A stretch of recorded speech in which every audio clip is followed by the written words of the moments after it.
नमस्कार साथियों, स्वागत है आपका the history vault with Sandeep में।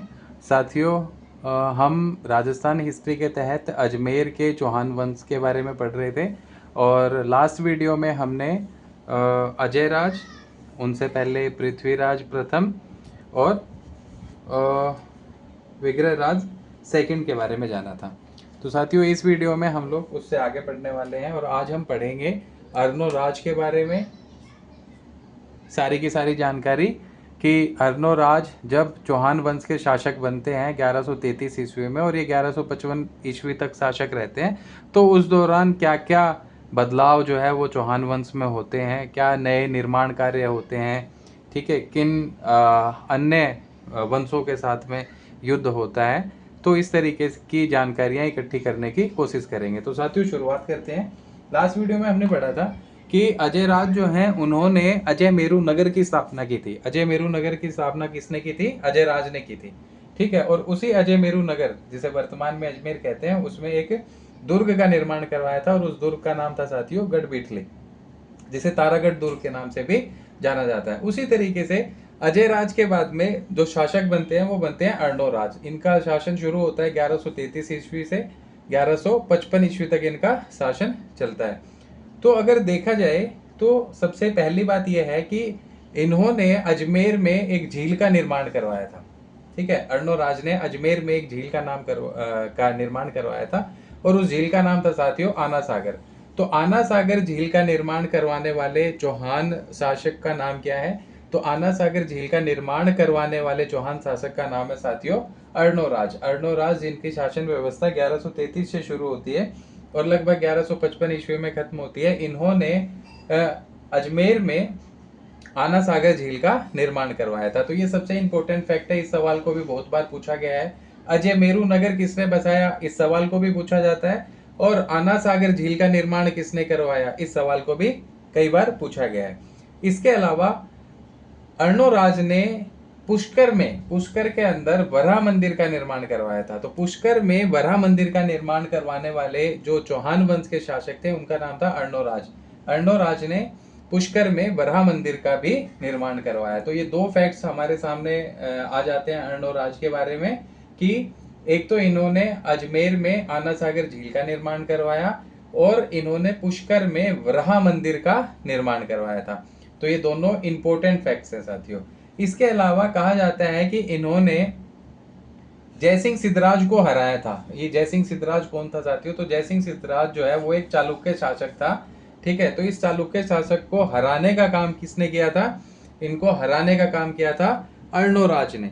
ठीक है, जयसिंह सिद्धराज के साथ इनका संघर्ष 1133 ईस्वी के आसपास शुरू होता है, माफ कीजिएगा, लगभग 1134 ईस्वी के आसपास अर्नोराज और जयसिंह सिद्धराज के बीच में संघर्ष शुरू हो जाता है और इस संघर्ष में पराजय होती है चालुक्य शासक जयसिंह सिद्धराज की। ठीक है, ये एक ही नाम है, जयसिंह सिद्धराज जो है वो एक ही नाम है।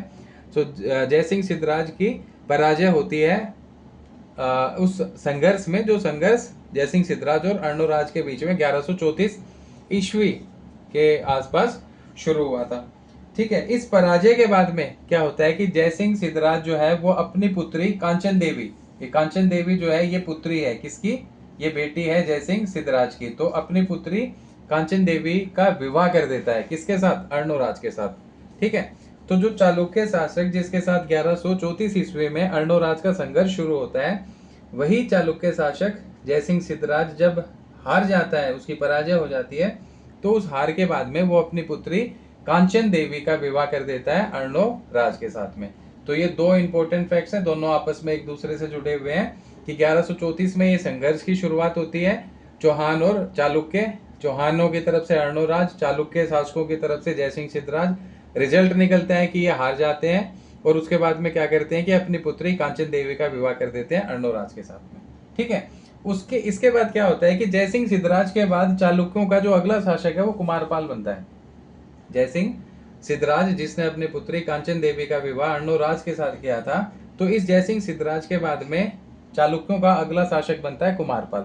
और इस कुमारपाल से भी अर्नोराज का संघर्ष शुरू हो जाता है और ये संघर्ष शुरू होता है लगभग 1142 ईस्वी के आसपास। ठीक है, 1142 ईस्वी में अर्नोराज और चालुक्य शासक कुमारपाल के बीच में एक संघर्ष की शुरुआत होती है। अच्छा, इस संघर्ष के बारे में वर्णन हमें मिलता है दो ग्रंथों में। एक ग्रंथ है प्रबंध चिंतामणि और दूसरा है प्रबंध कोश। तो प्रबंध कोश और प्रबंध चिंतामणि ये दोनों जैन ग्रंथ हैं। इन दोनों ग्रंथों में हमें चालुक्य शासक कुमारपाल और अर्णोराज के बीच होने वाले संघर्ष के बारे में जानकारी मिलती है। इन दोनों ग्रंथों में एक बात ये बताई गई कि ये जो संघर्ष हुआ था चालुक्य शासक कुमारपाल और अर्णोराज के बीच में, ये संघर्ष आबू के आसपास कहीं हुआ था। ठीक है, आबू के आसपास कहीं हुआ था। ठीक है, तो ये दोनों पॉइंट्स आपस में जुड़े हुए हैं कि 1142 ईस्वी में चालुक्य शासक कुमारपाल और अर्णोराज के बीच में संघर्ष होता है। इस संघर्ष के बारे में जानकारी मिलती है हमें प्रबंध चिंतामणि और प्रबंध कोश में। और उन दोनों ग्रंथों में, ये जो कि जैन ग्रंथ है, इनमें बताया गया कि भाई ये संघर्ष, ये युद्ध जो है वो आबू के आसपास कहीं हुआ था। ठीक है, और कहा जाता है कि इस संघर्ष, क्योंकि ये संघर्ष लंबा खिंचता चला गया, तो अंतोगत्वा एट लास्ट 1150 ईस्वी में क्या होता है, 1150 ईस्वी में हो जाती है मित्रता।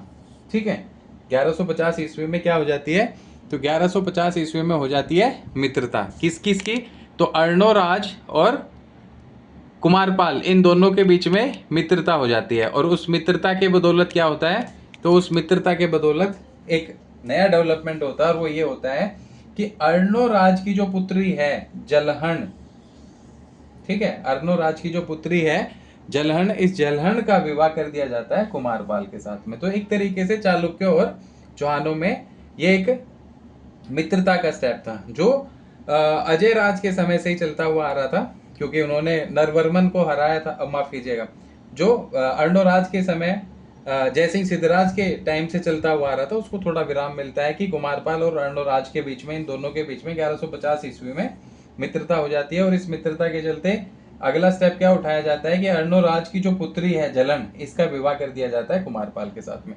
तो एक तरीके से इस संघर्ष को थोड़ा विराम मिलता है। तो देखा जाए तो ये तीनों पॉइंट्स आपस में जुड़े हुए हैं। 1142 में संघर्ष की शुरुआत अर्णोराज वर्सेस कुमारपाल, संघर्ष का वर्णन मिलता है प्रबंध चिंतामणि और प्रबंध कोश में कि भाई आबू के निकट ये संघर्ष हुआ। 1150 आते आते दोनों में मित्रता हो जाती है, और इस मित्रता के चलते अर्णोराज जो है वो अपनी पुत्री जलन का विवाह कुमारपाल के साथ कर देते हैं। इससे पहले जयसिंह सिद्धराज के साथ संघर्ष की शुरुआत 1134 में होती है। इस संघर्ष में जयसिंह सिद्धराज, जो कि चालुक्य शासक हैं, इनको हरा देते हैं अर्णोराज। और इस हार के बाद में इन्हें जयसिंह सिद्धराज को अपनी पुत्री जयसिंह सिद्धराज को अपनी पुत्री कांचन देवी का विवाह करना पड़ता है अर्णोराज के साथ। तो ये पॉइंट्स कुछ हमारे सामने हैं, तो इन पॉइंट्स से लगभग हमें कई सारी इंफॉर्मेशन मिल जाती है। अब क्या कहा जाता है कि भाई जो अर्णोराज हैं, अर्णोराज ने मालवा के शासक नरवर्मन को भी हराया था। साथियों, ये वही नरवर्मन है जिसको अजय राज ने भी हराया था। ठीक है, तो अजय राज ने इसको हराया था और उसके सेनापति को बंदी बना के अजय राज ले आए थे। तो मालवा के इसी नरवर्मन को हराने का काम किसने किया था, अजय राज ने। ठीक है, तो चालुक्यों के साथ संघर्ष हुआ अर्णोराज का, इसके अलावा मालवा के नरवर्मन के साथ में संघर्ष हुआ, किसका, अर्णोराज का। ठीक, उसको भी हरा दिया।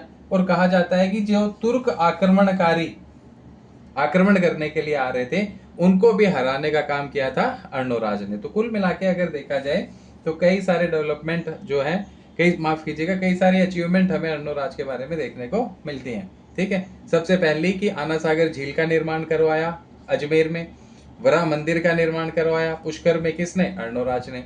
जयसिंह सिद्धराज को हराया, किसने, अर्णोराज ने। कांचन देवी से विवाह किसने किया, अर्णोराज ने। किसकी बेटी है, जयसिंह सिद्धराज की। चालुक्य शासक कुमारपाल को के साथ संघर्ष किसका हुआ, अर्णोराज का। ठीक है, इस संघर्ष का वर्णन किन ग्रंथों में मिलता है, प्रबंध चिंतामणि और प्रबंध कोश में, जो कि जैन ग्रंथ हैं।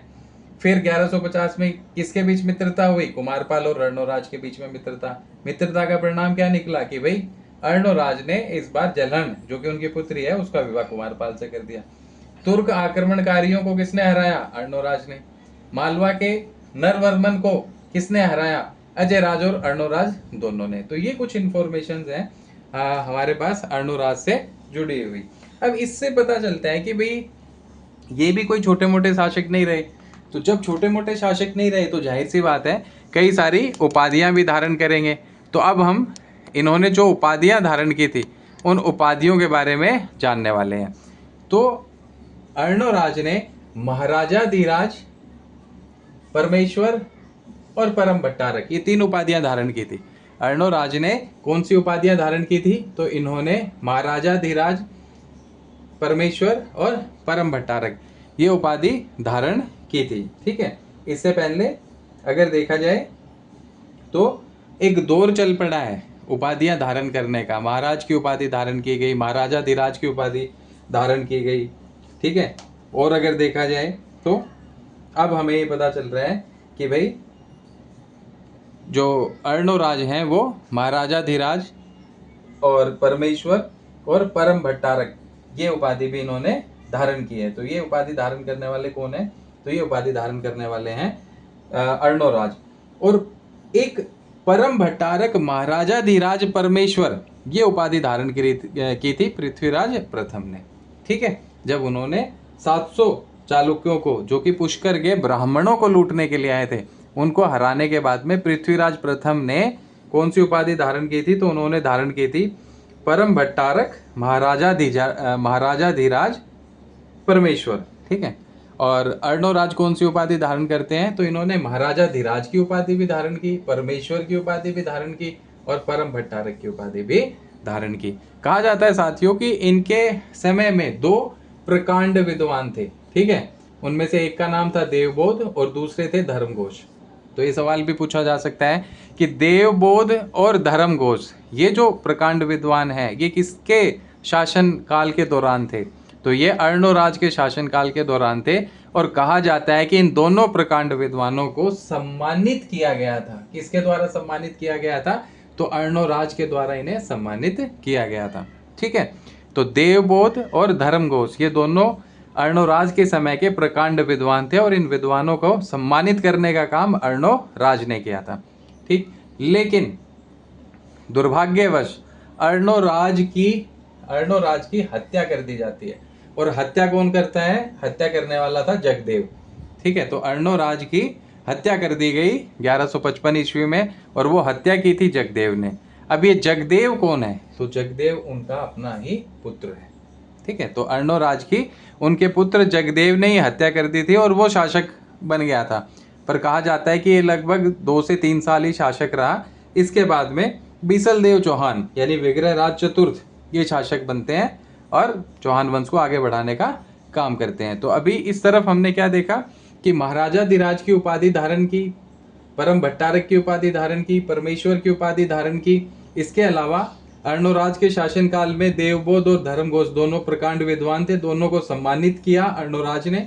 और अर्णोराज की हत्या उनके ही पुत्र जगदेव ने कर दी थी और उन अर्णोराज के बाद ये शासक बन बैठा था और 3 वर्ष ही ये शासन कर पाया था। उसके बाद बीसलदेव या विग्रहराज चतुर्थ जो है 1158 ईस्वी में शासक बनते हैं चौहान वंश के, जिनकी शासन व्यवस्था 1163 ईस्वी तक चलती है। हमने साथियों चर्चा की थी कि जो चालुक्य शासक कुमारपाल और अर्णोराज के बीच में संघर्ष हुआ था, तो उस संघर्ष का वर्णन हमें मिलता है 2 ग्रंथों में। एक ग्रंथ था प्रबंध चिंतामणि और दूसरा ग्रंथ था प्रबंध कोश, दोनों जैन धर्म से संबंधित ग्रंथ हैं। तो इनमें बताया गया था कि भाई ये जो संघर्ष या युद्ध हुआ था ये हुआ था आबू के निकट। ठीक है, कुमारपाल और अर्णोराज का। तो साथियों जो प्रबंध चिंतामणि है, सवाल पूछे गए हैं कई बार, क्योंकि बहुत सारी किताबों के नाम पूछ ले जाते हैं या फिर उनके लेखक के नाम पूछ ले जाते हैं। तो जो प्रबंध चिंतामणि है इसके लेखक हैं साथियों मेरुतंग। ठीक है ना, प्रबंध चिंतामणि के जो लेखक हैं उनका नाम है मेरुतंग। मेरुतंग ने किस ग्रंथ की रचना की? तो मेरुतंग ने प्रबंध चिंतामणि की रचना की थी और ये क्या है? ये भैया जैन ग्रंथ है। ठीक, इसके अलावा प्रबंध कोश की रचना करने वाले यानी प्रबंध कोश के जो रचनाकार हैं वो हैं राजशेखर। तो प्रबंध कोश की रचना किसने की? राजशेखर ने। राजशेखर ने किस ग्रंथ की रचना की? प्रबंध कोश। ठीक है, प्रबंध चिंतामणि की रचना किसने की? मेरुतंग ने। मेरुतंग ने किस ग्रंथ की रचना की? प्रबंध चिंतामणि। अर्णोराज की हत्या किसने की? जगदेव ने। कौन था? उनका बेटा। ठीक है, अर्णोराज के शासनकाल में कौन कौन से विद्वान थे? तो देवघोष और धर्मघोष दोनों प्रकांड विद्वान थे जिनको अर्णोराज ने सम्मानित किया। अर्णोराज ने कौन कौन सी उपाधियां धारण की? तो भैया इन्होंने महाराजा धीराज, परम भट्टारक और परमेश्वर उपाधि धारण की। अन्ना सागर झील का निर्माण किसने करवाया? तो अन्ना सागर झील का निर्माण करवाया था अर्णोराज ने। पुष्कर में वरा मंदिर का निर्माण किसने करवाया? पुष्कर में वरा मंदिर का निर्माण करवाया अर्णोराज ने। जयसिंह सिद्धराज को किसने हराया? जयसिंह सिद्धराज को हराया अर्णोराज ने। जयसिंह सिद्धराज जो कि एक चालुक्य शासक है, ठीक है। कांचन देवी किसकी पुत्री थी? कांचन देवी जयसिंह सिद्धराज की पुत्री थी, जिसका विवाह इस संघर्ष के बाद में अर्णोराज के साथ कर दिया गया था। कुमारपाल से किसका संघर्ष हुआ? कुमारपाल के साथ अर्णोराज का संघर्ष हुआ। इस संघर्ष का वर्णन किन ग्रंथों में मिलता है? तो इन संघर्ष का वर्णन मिलता है प्रबंध चिंतामणि में, जिसके लेखक है मेरुतुंग, और प्रबंध कोश में, जिसके लेखक है राजशेखर। क्या वर्णन मिलता है कि भैया ये संघर्ष होता है आबू के आसपास, ठीक है। और जब इन दोनों के बीच में मित्रता हो गई तो क्या अगला स्टेप था? तो दोनों के बीच में जब मित्रता हुई, कौन दोनों? अर्णोराज और कुमारपाल। तो उस मित्रता के बाद में कुमारपाल के साथ जलहण का विवाह कर दिया। जलहण पुत्री थी अर्णोराज की, ठीक है। तुर्क आक्रमणकारियों को किसने हराया? अर्णोराज ने। मालवा के नरवर्मन को किसने हराया? तो भाई मालवा के नरवर्मन को अर्णोराज ने हराया, और इससे पहले अजयराज ने भी हराया। तो साथियों, इस वीडियो में इतना ही। आशा करता हूँ चौहान वंश के अर्णोराज के बारे में आपको ये जानकारी समझ आई होगी। अगर आपको ये इन्फॉर्मेशन पसंद आई है तो मेरी वीडियो को प्लीज़ लाइक करें, अपने दूसरे साथियों के साथ भी वीडियो को जो है शेयर करें, और जो हमारा चैनल है the history volt with Sandeep, उसको सब्सक्राइब करें, ताकि जल्द से जल्द आपको और जो नई वीडियोज़ अपलोड हो रही हैं वो भी ईजिली मिलती रहें। तो आज के लिए इतना ही, धन्यवाद।